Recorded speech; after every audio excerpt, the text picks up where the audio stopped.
Hello and welcome to episode 271 of the Clean Energy Show. I'm Brian Stockton. I'm James Whittingham. This week, the UN Secretary General has declared that the sun is rising on a clean energy age.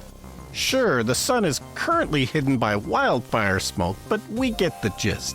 Starting next summer, the major downtown areas of Hanoi, Vietnam will ban all gasoline-powered motorcycles as part of a program to cut down on emissions.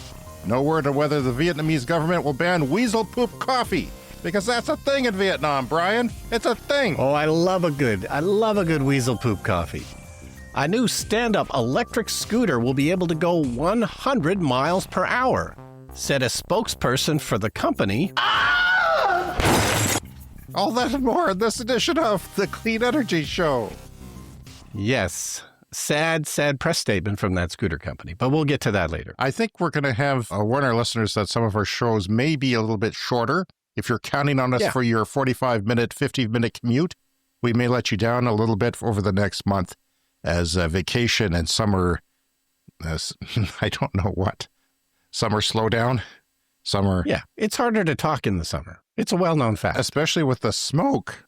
God. Yes. Last night, as I was going to bed and falling asleep and just drifting off, my phone alarm goes off. There's a smoke warning, an air quality warning. And my fan turns off just almost exactly when that warning came. Yep. Because I had set up an Alexa routine based on the indoor air quality. I check my outdoor air quality and I can see it going downhill. And in the middle of the night, it was at 245 on the U.S. index. By the way, I said last week that I made a mistake about what it goes up to the U.S. area. It's 500. And I think we were 446 during the photo op for the Clean Energy Show Recognition Award that we received in June. And that was the worst. The middle left a mark on me. I'm never going to forget that experience. It was just bad. Yeah. You were out of town. But yeah, we've sent smoke all over the world, all the way to Switzerland and God knows how far. It's brutal, and my partner and I like to go for a walk every morning. Of course, we look forward to the summer because, we can walk outdoors. But of course, this is not really the case anymore. So this morning, and to be fair, we do not get the smoke every single day, but we have to check the index when we get up in the morning. And so, all through the winter, we have an indoor walking routine. There's places you can walk indoors, like the shopping mall or the field house, the city field house, or the university, things like that. But now in the summer, like about once every 4 or 5 days, we have to switch to an indoor walk because of the air quality. And that's what we did this morning. And it's just so sad. Where did you walk? Around the university. It's a good walking route. And of course, indoor air is not perfect either when it's like this. And it's going to depend on the building. It depends on how much air they're bringing in, how airtight the buildings are. So it seemed fine, but when the smoke is really, really bad outdoors, then your indoor air is not going to be super great either. But it's once every 4 or 5 days, we have to switch to an indoor walk. And, sometimes it's 2 or 3 days in a row, and then we'll be able to go for a week or more walking outdoors again. Was there anyone else walking in the university that you could tell were walking for indoor walks? No, there are regulars, but usually, we only see the regulars in the winter. So I think the other people have not necessarily switched up their routines yet, but because I'm adamant about not breathing that smoke if I don't have to. But I think eventually, other people are going to follow suit and we're going to see more summer indoor walkers. Well, I was just looking at my live indoor air quality from the Amazon Alexa air quality monitor that I got, and it says 52 out of 100. That's a poor score right now. Indoors. Yeah, indoors. And I just had a shower, so there's some VOCs from my shampoo, and that's at 37, which is pretty high, because I don't know what else it would be. But the other night, I'd set up through my Alexa smart home system routines where if this happens, then this happens. And one is if the Amazon Alexa air quality monitor detects VOCs, which is from the refinery, volatile organic compounds, it will turn off my window fan or window fans. I'm going to expand it to other fans as well. And the other one I set up was for wildfire smoke, which is particulate matter. So if the particulate matter hits twice in one night, each of those things went off and turned off. First, it was the refinery. Then it's the wildfires. This is what I'm dealing with One is causing climate change, and the other is a result of what these assholes over at the refinery are doing, and everyone like them, and people pretending that it's not an emergency, it's not something that we can solve. Electric cars are scary, they don't work. Well, BS, you and I know that, and it's not true at all. I did some renovating on my tub in my shower because my tiles are leaking and I can't replace everything right now. I'm putting it off for physical reasons, and when I'm feeling well enough, I'm going to redo that, but it's leaking, and so I got some of that as seen on TV Flex Seal. Okay.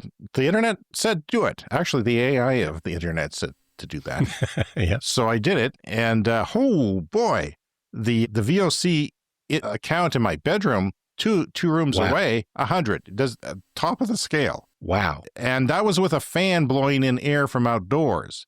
So yeah, I'm becoming more cognizant of cooking and little things around the house.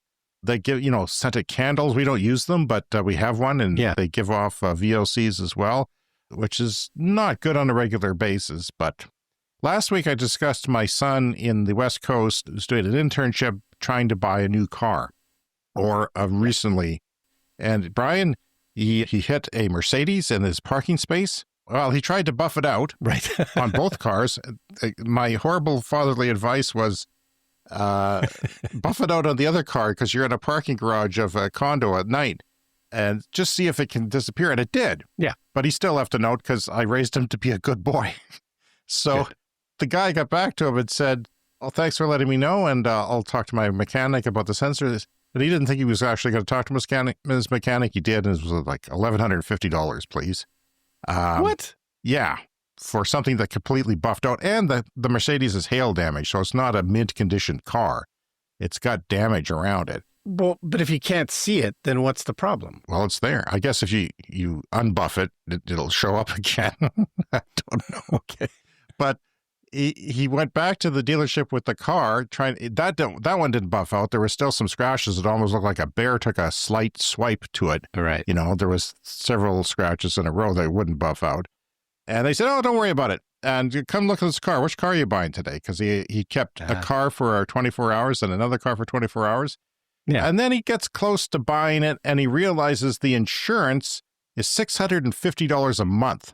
What? Because he's a kid. He's a young driver without a driving record. Now, he has a driving record from a different province, and if that got applied, he thought maybe he could get it down to $350. But even so, that is like almost twice of what his lease payments would be, because he was putting down a hefty down payment for a 3-year term. And so, then when they realized he was walking away, they said, "Oh, the scratch, that'll be $130, please." Or $330. It was $300, which was the deductible for their insurance. And just garbage human beings that, I might just go buy a Tesla just to not give the car dealerships any money in the future because they're just awful. Yeah, it's bad. So he went, and I said, get on the car share. There's a car share out there. However, where he lives in Surrey, which is the city sort of next to Vancouver, they don't have a full-on car share where you could just go to the side of the road and pick one up, look on your app and pick one up like you can with a scooter or something. You have to go to a centralized location. So, I asked him what he thought about it, but he said, he did get approved in a couple of hours. His coworker said, "Oh, it could be 30 days, 15 days to 30 days, but it wasn't." Yeah, so he said that he spoke to an engineer in training at his engineering company who says that he bought a car this month, his first car, but he said he used car share for errands once every other week because that's all he needed it for. And that's kind of, if you have good public transportation and you live in a metropolitan area, that's true for a lot of people.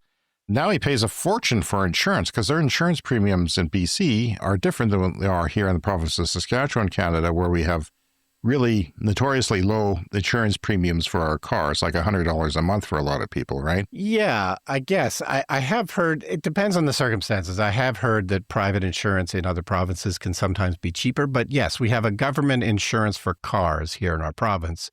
So it tends to be at least fairly consistent, and you don't get penalized if you're a young driver. Right. Okay, that is true, right? And I know it's in Ontario when I was there for a short time. If you had a Yeah. red car, it was more expensive because people crashed red cars more. They drove them faster. Yeah. I was really taken by that. Somebody was telling me that. So these are mostly Priuses or Prii hybrid cars, and you see them everywhere in Vancouver area. They have ski racks and bike racks, and those are very helpful for people if you want to go skiing. But he has to go to a centralized location, so he rented it for like, I don't know, a couple of hours, and it was $50, which was pretty pricey. But he can't just go down the street, pick up a car, go to the grocery store, log out of the car, leave the car there, shop for an hour or two, which he seems to like to do, and then come back. So he had to rent it the whole time. So now he's got to speed up his grocery trips if he does it that way. My partner gets grocery delivery. She got an offer on her app for cheap membership for a year for grocery delivery. So that we're doing that. Yeah, I know you're doing that. And he could do that too. And we might even be able to do it with our own app. I don't know. But it seems, he's still learning what things he wants to buy because it's his first time out on his own. So that's a thing too, that he kind of wants to be there. His thoughts are that it's very annoying how inconvenient they are when you live in Surrey outside of the home zone.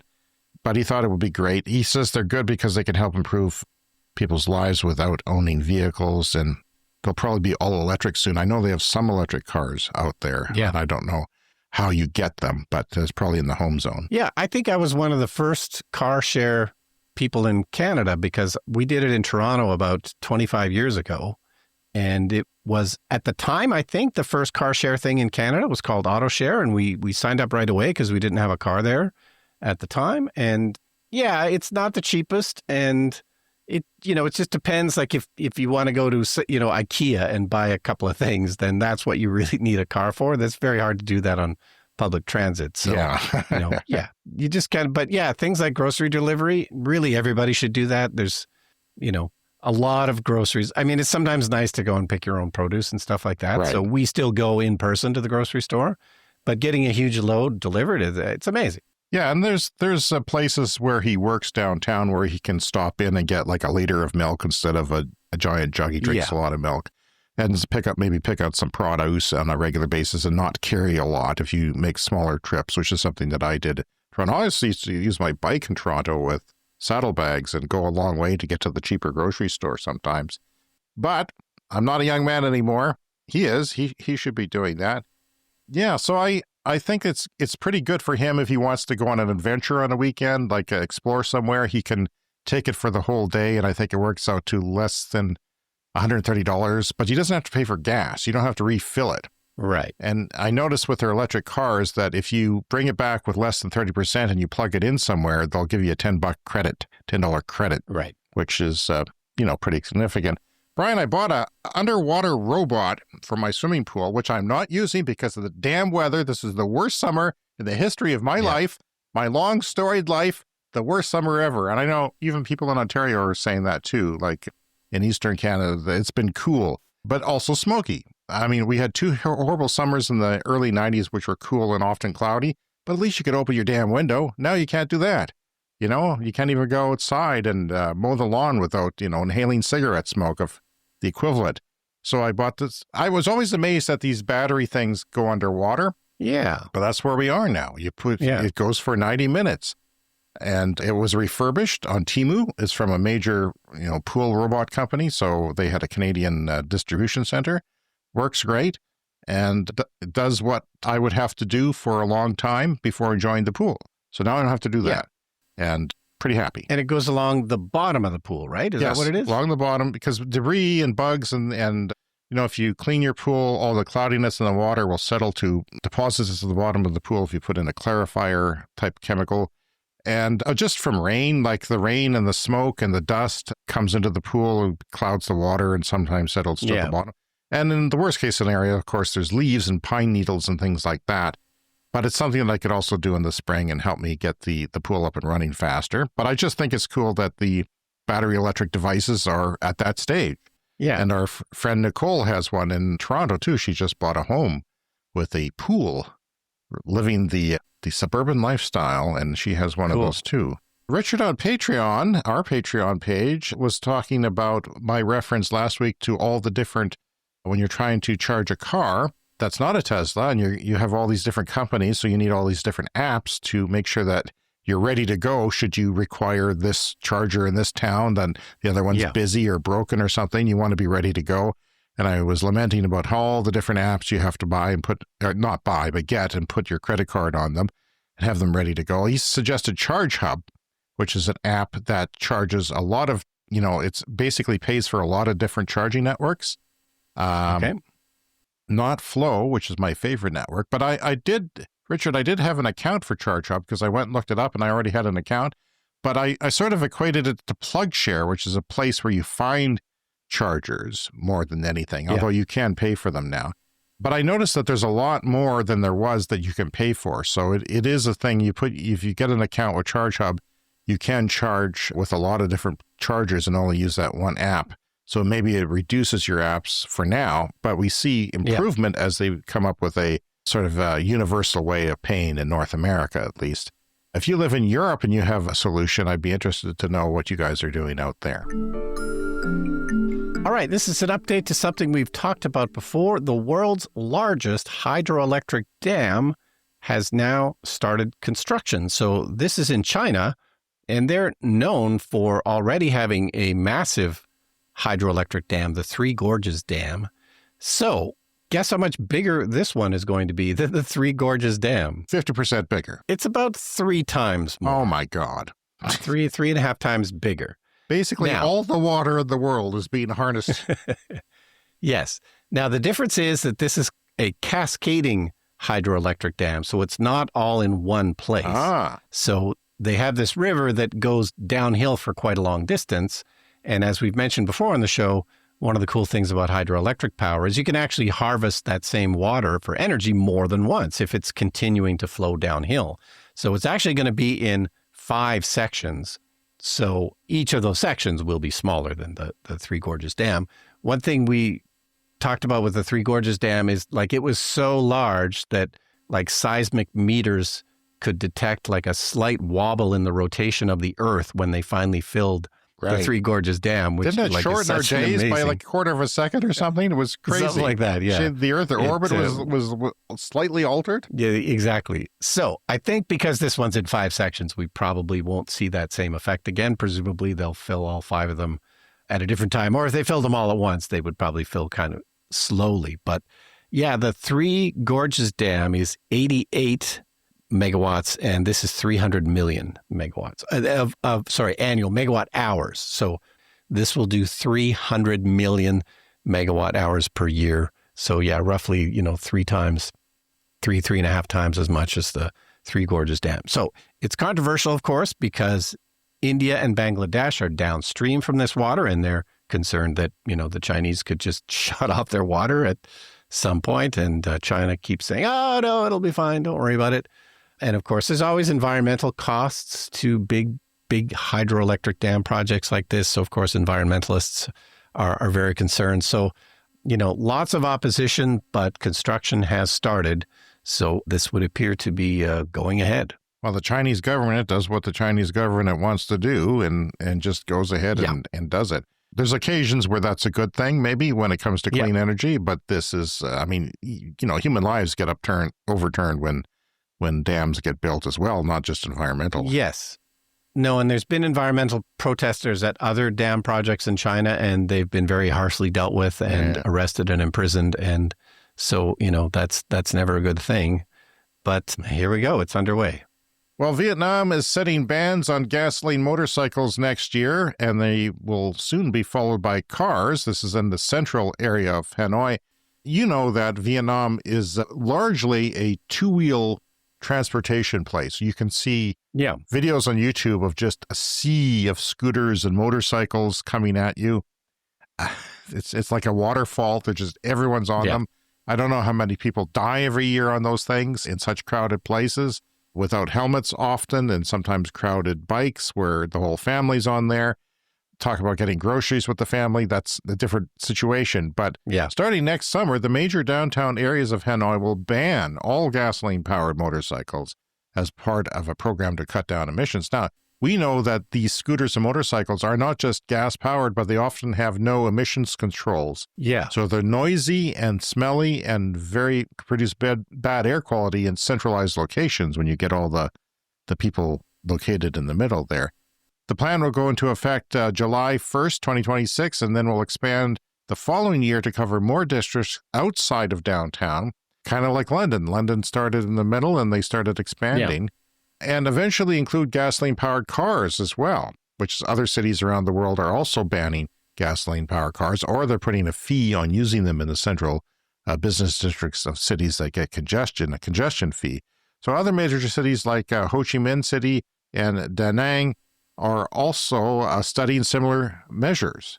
And Vietnam plans to eliminate gas-powered two-wheelers entirely by 2045, a bold national goal in a country where motorcycles are central to daily life. So you have to be able to get the confidence in these electric bikes. With an estimated 72 million bikes on the road, the move represents a dramatic transformation in transportation. These central areas are known for dense traffic, high pollution, and a thriving tourism industry. I think you get a cab on a motorbike in a lot of places in third world countries in Africa as well. Officials hope that banning gasoline-powered motorbikes will reduce noise, smog, and carbon emissions, while nudging residents towards cleaner electric alternatives. Electric motorcycles and scooters are already a fast-growing market in Vietnam, led by homegrown companies like VinFast, which make a car, electric car, and Celex Motors. VinFast have sold over 160,000 electric scooters as of early 2024, and Celex is rapidly expanding its battery swap station network. Like Gogoro, we've talked about the Gogoro battery swap network for scooters in some countries, and I think Gogoro's in Vietnam as well. So that's a place where you don't have to worry about range. You just stop at a 7-Eleven or something to swap out the battery. It takes 30 seconds and you're on your way again without any transaction other than, just putting the battery back into the machine, the dispensing machine. So far, electric two-wheelers only account for around 5% of the total market, which is actually not bad. I mean, considering that Vietnam is not necessarily going to be the first market to do this. There's speculation that India could be next. So we're looking forward to seeing if India, because of their air quality, not all of it is car pollution there, but it would certainly help. I mean, God knows. We've probably got the worst air quality in the world in our city, a major city right now, today at 245. It'll be up there. Yeah. Because most settle around 100. The worst cities are just over 100. Yeah.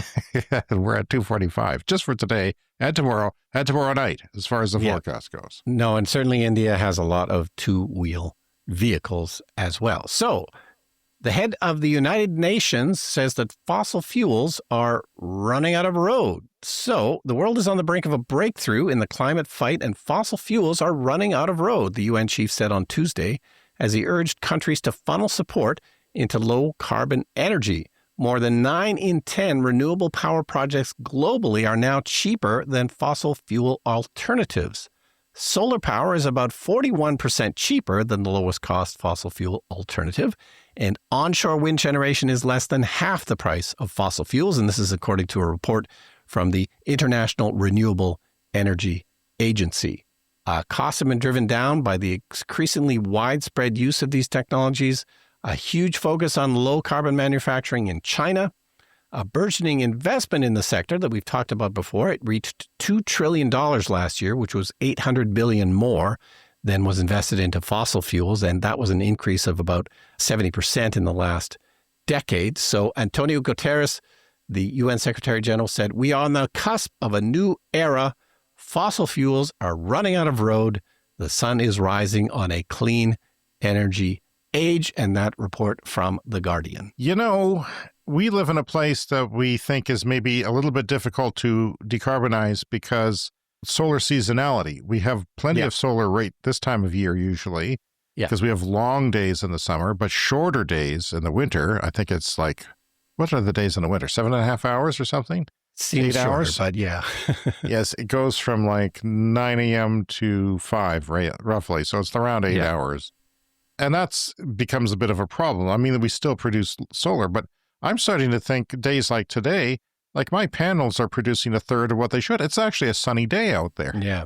But you wouldn't know it. It looks overcast, and my panels are, I'm wondering if climate change is going to kibosh, our ability to decarbonize in places like where we live, because solar is going to be an important part of that. It's part of a mix of wind and solar and batteries and whatever else we can conjure up. We still haven't got not hydro, but geothermal online yet, which we've been working on for years. Still haven't heard from them. They're still working on it, but it's not online yet. Yeah, I don't know. And that statistic, solar power 41% cheaper than the lowest cost fossil fuel alternative. Now, that doesn't include batteries, to be fair. So to make it truly comparable to a 24-hour power source, you should really add batteries. So, it's not perfect, but when it's 41% cheaper, it's okay if it's not perfect. And, then you can add batteries and make it perfect. And even if it's not the cheapest thing, it's obviously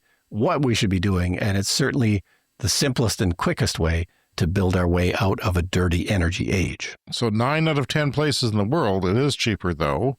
Yeah. And I just, because we're such a small jurisdiction here, we don't have a lot of people paying attention to it. But I just wonder, is it cheaper here? Is it not cheaper here? Is it about the same? I don't know. Yeah. And if it is more expensive here, then, the trend is still for renewables to become cheaper as time goes on. If you build a nuclear reactor like they're talking about, well, by then, the economics might be a different story. Yeah, the seasonality is definitely an issue. We're going to talk about my cottage project a bit later on, but I am always kind of wondering, should I try and do the cottage off grid, so get enough batteries that we can just disconnect from the grid entirely? I don't really want to do that because I like the idea of being attached to the grid. We should all be sharing these resources, but it would be tricky to know if I could do that in the winter with the, reduced solar that we have. I don't think you can without a lot of solar panels, because there are people who do that, who are survivalist types who want, like I talked to my solar installer about it, and they don't give too many details, but there are people out there in the countryside who are expecting the world to end, and they want to be fully sustainable on their land, and it takes a lot of panels to do that. Here, because of the seasonality, because you have to plan for the worst case scenario, which is December. It's cloudy, short days, and so forth. Okay, so we talk about this every once in a while, and you mentioned it like last week or the week before, how there's electric stand-up scooters that can go, I can't remember what you said, but 50 miles an hour or highway something speed. like that. I said highway speeds. Okay, so this is from Electric. There's a British electric scooter maker called Bo, and they've got a new stand-up electric scooter called the Turbo. And this thing can do 100 miles an hour or 160 kilometers an hour. Those suicide pods from science fiction, and I don't know, what was it? Futurama, the cartoon on national television. Yeah. There was a suicide pod in that. I think in the pilot episode, he was going to kill himself, and then a robot came, the drunk robot. And I digress. This is basically that, though. It's a suicide pod. It's 160 kilometers an hour on a stand-up scooter. I don't care what you're wearing. You could wear a suit of knight armor and still, you're screwed. You're screwed. You should not be doing this. It should not be allowed. Yeah. So these do cost $29,500. The first series of limited edition, these are $30,000. So, this is not a cheap thing. This is not a mass market product. There's not going to be that many people that actually get one of these. But still, it's very interesting. But it does speak to the power of electric technology. Like, this is what we can do when we switch to batteries and electric powertrains. Even a full-fledged motorcycle, I would feel nervous about that. Like you get used to it and you become, unafraid. But no, a stand-up scooter, no. Well, and even gas-powered motorcycles have very scary acceleration that you have to be very careful of. So, when you go electric, it's a suicide pod, basically. But you're putting your feet together. Your balance is tenuous at best. You're not on a bike where you can balance distribute your body weight. Oh God. And the braking, there's not going to be braking. You think there's bad braking on a motorcycle? Woo! Unless you got a parachute, which I would say would be a good option for one of these. Yeah, that would be a great way to slow down. They have those, in drag cars, they have parachutes sometimes. $30,000. We will take your $30,000 and you can go off into your next life as a smear on a highway. And yeah, I don't know. Let's get to the mailbag. All right. So you mentioned we mentioned this in passing last week or the week before, that someone sent us a letter about my cottage build and the heating system. So I found the letter. I thought I would read the whole thing. Hey, Brian, I just listened to this week's episode. I'm a contractor northwest of Edmonton, and I've built a few houses for my family and will sell and build again. For your heat system, I would strongly suggest hydronic in-floor heat. It's about 40% more efficient than forced air, as it heats via infrared. The last house I built, I put in 1.5 inches of concrete on the main floor to encase the PEX lines. I did end up finishing with hardwood. The next house I built will do the same system but polish the concrete, and it works about to be the same amount as per square foot as engineered hardwood. Then if you still want to have fresh air circulation, you can look at a standalone HRV. Just food for thought. That letter is from Tim. So thanks very much, Tim. And Tim, I'm happy to report this is pretty much exactly what we are going to do with the cottage build. Really? Yes, we've figured out at least this much, that we're going to do the in-floor heating and we're going to encase it in concrete, and then we're going to polish the concrete, and that's going to be the finished flooring for the cottage. I like that. Yeah. I like that a lot. Even in, a house like this, that would have been a good idea for passive solar, just to store the energy. Yeah. And that will, it'll store the coolness from the night. If you have the windows open and it gets sunny and hot in the day, it'll mitigate your energy use because it'll store some of that and sort of balance everything out. Yeah. And yeah, that's a great idea. Yes, and we will have south-facing windows. So yes, in the winter, we can leave the blinds open, and that should, heat up. You're very lucky, that cottage is lakefront. It's just a shack right now from the 50s. It was a very modest place.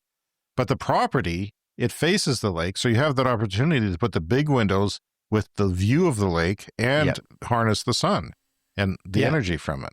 Yep, solar panels as well as the passive solar. It doesn't directly face south. It's a little bit off of direct south. So close enough. We do have that to deal with, but absolutely it's close enough. And then, yes, I believe we will put in a heat recovery ventilator to get fresh air, because I think you still want fresh air, and we're going to need it because, the stupid forest fire smoke that we keep talking about it. And I think we're going to have to get one with a HEPA filter. Like, I have an HRV here in my house that I'm in right now, but it doesn't have a HEPA filter on it. So, it's not going to screen out all the smoke. So you're bringing in poisonous air right now. Yes, but I turn it off. I turn off the heat recovery ventilator when the smoke is bad. And just, that's about all you can do when, the indoor air seems fine, but I don't have a monitor like you. So I'm not totally sure.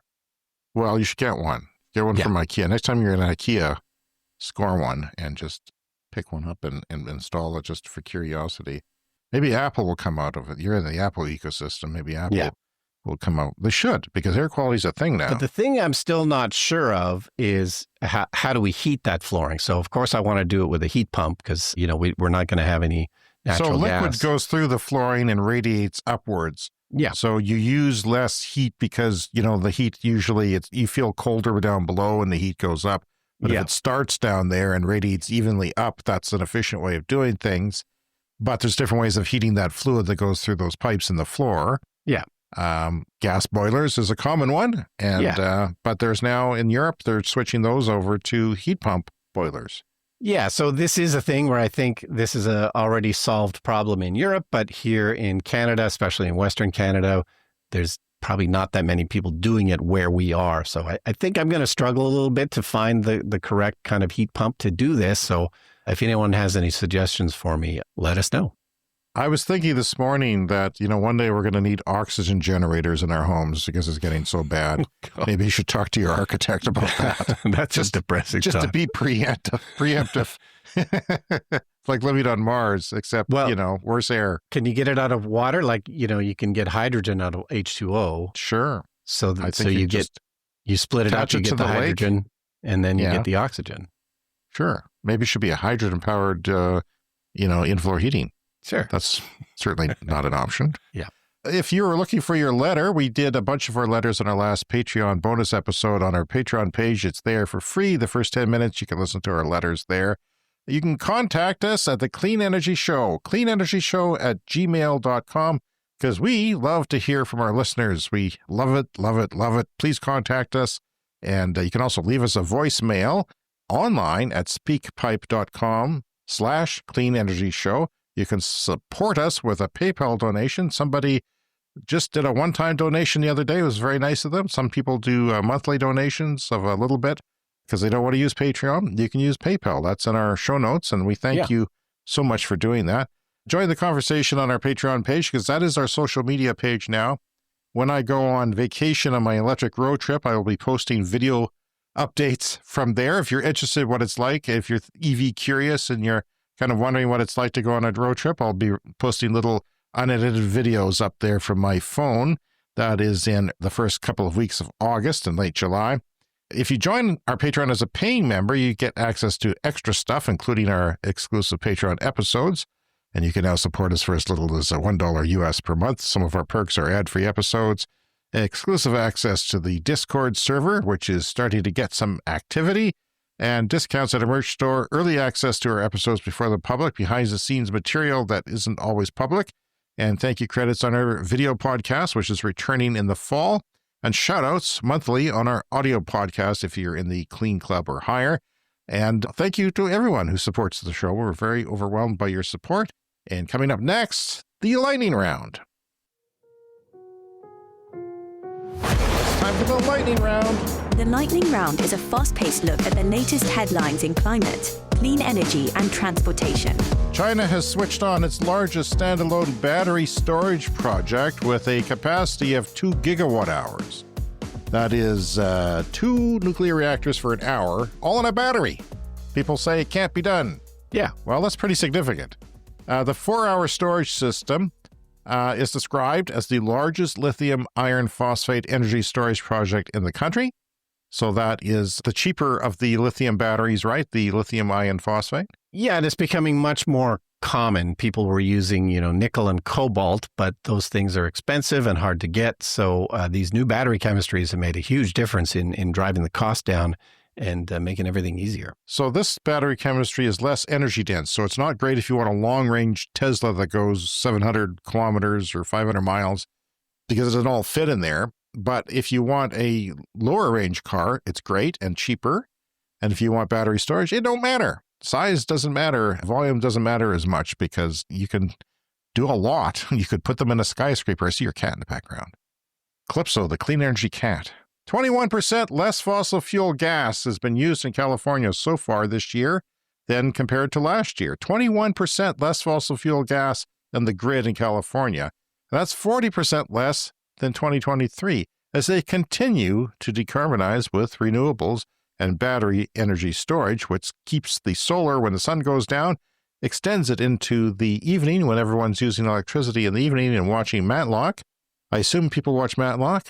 Oh, sure. Or the new Matlock? The new one with, what's her name from Misery. Yeah, she's good. She looks good in the commercials. I don't watch it. I'm not that old. 2025 is quickly becoming the year of the flood in the United States. So far, 3,358 flash flood warnings have been issued. That's over 250 more than the next closest year to date already.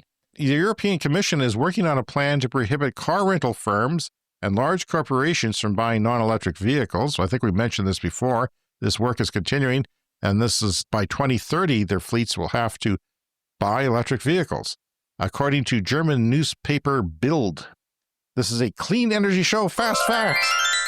EVs only account for 3.8% of the vehicles on the road in the UK, but do 5.3% of the miles. Yes. So they're doing a lot. Because when you have an EV, you tend to drive it more, especially if you have, say, one EV, one gas car. Which one are you going to drive? Of course, you'll drive the EV to save on the gas. People love their EVs. They don't like going back to the gas car in the driveway, or they make their spouse drive it. I hear lots of stories like that online. The Financial Times is reporting that the UK government is about to admit that their Sizewell C nuclear plant, this new nuclear plant, they're building, price tag has soared to £38 billion. No sign of cost savings from the lesson learned from building Hinkley Point C, which they hoped that there would be, people trained and cost savings learned? Yeah, we gave an update on these budget numbers recently, a few weeks ago, and those numbers, it sounds like, are now outdated and the costs are much higher. Which is too bad, but that's what's happening. This is from Ember Energy. The 2024 marked China's hottest year on record, increasing cooling needs and straining the power system. From July to September 2024, space cooling made up 70% of the rise in China's residential power use. So air conditioners, because the climate is getting hotter and also more people in the middle class don't want to be sweaty. Yeah. So they're making efficient cooling increasingly crucial. They're coming up with ways, China's kind of now leading the world in things, and they're starting to slowly take over advancement, even in drugs and things like medicine now too, even. Stellantis will end work on hydrogen cars and focus on EVs. Brian, I could have saved them hundreds of millions of dollars years ago if they started listening to this podcast and just asked me. Yeah. My fee, maybe $1 million if I'm in a good mood. That's cheap. I've done it for $1 million. Totally cheap. For that advice. What a waste of time. And it was so obvious to us. Yeah. Electric cars are what they are back 5 years ago, but we knew they weren't going to be that 5 years ago. Yeah. And they're not. And they're not going to be that 5 years from now, what they are now. It's obvious. Things are not stagnant. Extreme heat in Spain contributed to more than 1,100 deaths between May and July of this year. 1,100 deaths. A tenfold increase from last summer, the Spanish government said. Bloomberg has that story. That would be a good alternative to Bloomberg, is Bloomberg. Lab-grown salmon is set to hit the menu at Hot Seattle Oyster Bar. We have been a while since we talked about lab-grown meats and meat alternatives and more sustainable way of doing things. The Walrus and Carpenter will serve lab-grown meat salmon from startup Wild Type, which takes cells from Pacific salmon, grows them in tanks with added nutrients. Renee Erickson, the chef behind the restaurant, says her first reaction to lab-raised fish is that it is weird, but she is planning to serve it in a, how do you pronounce that? Leche de tigre? Yeah. Leche de tigre? What is that? I don't know what that is. I don't know what that is. I don't eat in fancy restaurants. I don't eat lab-grown meat. It's just for the fancy. It's very expensive. There has a lower carbon impact, this stuff, than farm-raised and wild-caught fish, according to the company's analysis, but it remains expensive. $190 per pound. Wow, that is expensive. Bing! You've priced me out of that. Priced me out of that. I'm not on board. Farm-raised salmon is a multi-billion-dollar business, but it takes a heavy toll on the environment. Salmon are fed fish meal, which leads to overfishing of smaller species. Fish can also escape farms, spreading diseases to wild populations. Well, here's one for you, Brian. The Tampa Bay Times is reporting that Florida airports are scrambling after the state's attorney general issued a letter warning them to comply with a state law that bans weather modification. Yeah. Florida, you're at it again, a thing which does not exist. We are not modifying the weather with planes and contrails. It's the stuff of conspiracy theories. Okay, but we do have, we talked about cloud seeding in Alberta, where they're trying to reduce the size of the hail. So some types of interventions are seemingly possible. Yes, and that's approved. That's okay there. Right. If you want to and they've been doing that, and they haven't banned that. They've done it with hurricanes, too. I can't remember why, if it was rain, floods, or hail that they were trying to mitigate with cloud seeding last hurricane season. I noticed that was a thing. But they're talking about the stuff that, just a conspiracy, the stuff that does not exist. And the airports are trying to comply. Is like, how do you comply with something that doesn't exist? And finally this week, statistics compiled by German Automotive Association and breakdown providers, ADAC, shows that EVs are more reliable than their fossil fuel counterparts. We've seen studies like this before. This particular organization has put them out different years, but as EVs develop, things start to change, and there's a lot more EVs on the road now, better statistics. The chance of breaking down in an EV is less than half of that of an ICE vehicle, internal combustion engine, fossil fuel vehicle. According to these fresh figures, the statistics available are revealing that the most common reason for an EV breakdown is likely not what you would probably assume if you're listening to this. I bet Brian would assume that what it is ADAC notes that with modern EVs being in relative infancy compared to combustion vehicles, it expects this EV breakdown rate to drop even further in years to come. ADAC's data found that the 12-volt battery was responsible for a significant 50% of all EV-based breakdowns. That's the little battery that you have in your gas car that starts it, cranks the engine. Yeah. A legacy thing really left over from gas cars. So the kind of the one thing that we kept from gasoline cars is now causing 50% of the breakdowns in EVs. It's actually the main reason that gas cars break down too, is that stupid battery, because it gets used and then eventually, you don't know when it's bad. It doesn't tell you. Cars should tell you, the voltage in your battery is dropping. Maybe it's time to replace it soon. And then, a cold day comes and your car doesn't start, and then boom, it might have been crappy all summer. You didn't know it. Yeah, that's responsible for 45% of breakdowns in ICE vehicles. So broken down into specific EV models, the Tesla Model 3 came back as the most reliable electric car, which surprised me because I hear, you had to have your heater replaced, which is a major thing. It was under warranty, but it's not what I hear a lot of people with Tesla problems. And I think that's not Toyota level. I want it to be Toyota level, Honda level of reliability, at least for the first 5 years. But it had a breakdown rate of 0.5 per thousand vehicles. Yeah. On the other end of the spectrum was the Hyundai Ioniq 5 with a breakdown rate of 22 per thousand. And I bet, they've had those problems with the 12-volt battery, and they've done a recall on the EV6 too. Like my daughter's teacher at high school was having a problem with his new car. It was that, and we had a listener who had that problem as well. So it's early days for electric vehicles, so hopefully this is the worst it will ever be in terms of these breakdown statistics. And ironically, it's not the battery that powers the vehicle that everyone talks about failing. Yeah. It's the little battery. And it seems like a problem that can be solved, Like it should be able to be solved. Well, my Tesla Model S has, instead of the lead acid 12 volt, it has a lithium ion 12 volt, which is a lot smaller and presumably. And a lot more expensive, though. It'll definitely more expensive, but presumably that will last, hopefully the life of the vehicle. Yeah, probably at least 10 years, if not, 15, 20. So, I like that idea, but what are they, $500-$600 instead of like $150 or something like that? That part I don't know. I'm not sure. It's pretty pricey because, believe me, I thought about it.